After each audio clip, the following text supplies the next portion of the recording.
How can we leverage our capacity to tackle complex and seemingly intractable problems? Okay, so I'm going to talk about three things today. The first thing I'm going to talk about is the importance of starting with the end in mind.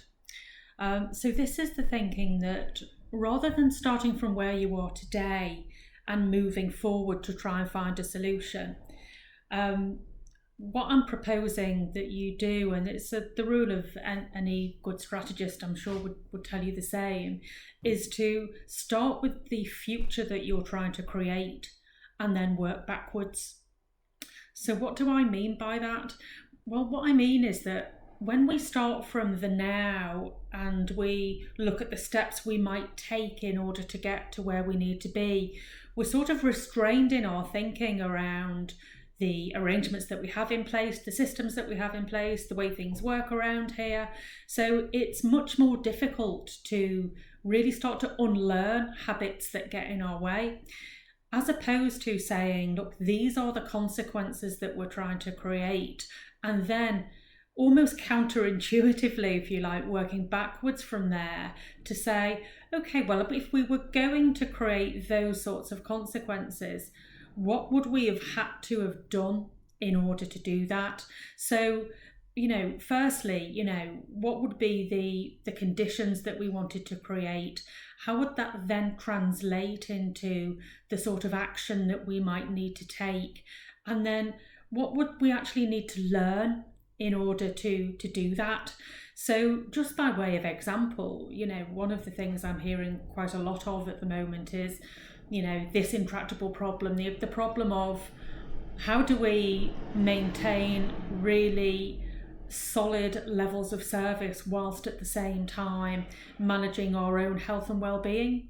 So that is such a multifaceted and complex question that actually, if we were to say, well, actually what we're trying to do here is find a way to balance our health and well-being and deliver great service to customers, what would we need to do?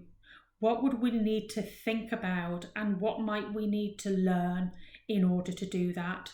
And in positioning it in that way, we're almost sort of unlocking ourselves from the present, which with complex and intractable problems, that's often what we need to do, because we've tried lots of things in our current mindset. So let's try and flip into actually, what would it be like if we were to achieve this, which sort of brings me neatly on to being really clear about what success looks like, so when you've got there. So for example, if you are saying, this problem is about service and health and well-being, you might say, well, actually we would see our people being able to manage their return to work in a pace that was right for them, but also that was right for us as a company, and we would also see our customers being really happy. So not only we would have these sort of customer satisfaction measures around that, we would also have potentially some productivity measures around that. So that's the first thing, being really clear and putting yourselves in the future.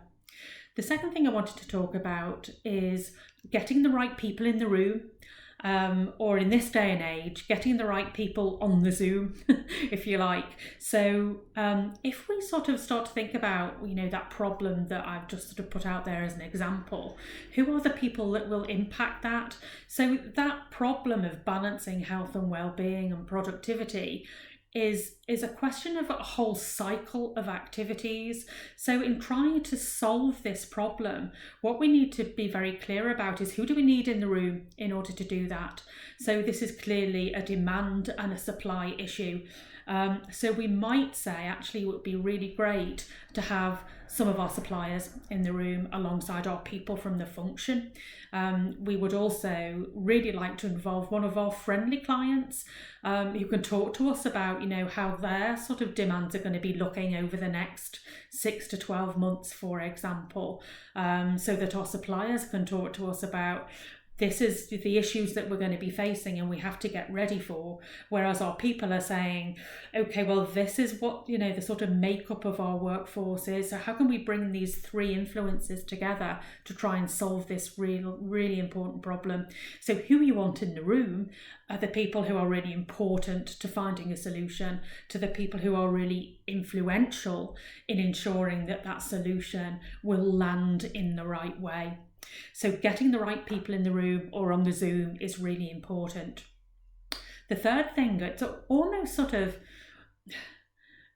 almost, we shouldn't have to say it, but I think we do. I think there's something about being ready to ask for help. So although as leaders we might be saying there are certain things, certain activities that we are engaged with that must be protected, what we will also be saying, I would guess, especially in relation to this particular dilemma, is there are things that we don't know, and we might have our own ideas about what the solution might be, but actually what we want to hear your ideas. So really important to recognise that innovation is a social process, but the really big upside of innovation is that not only is it helpful to engaging people, it's also helpful to ensuring that, once people are actually engaged in creating the solution, they're really invested in delivering that solution and seeing it work. And with a dilemma like the example that I've just used, then everybody wins.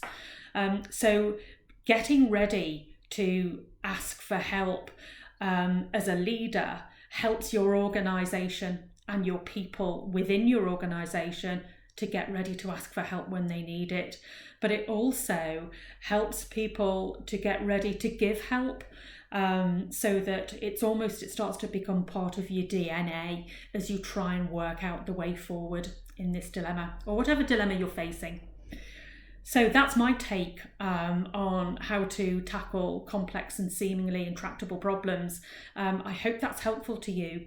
Next week, what I'm going to be talking about is how can we contain the anxiety of our organisations and take care of ourselves.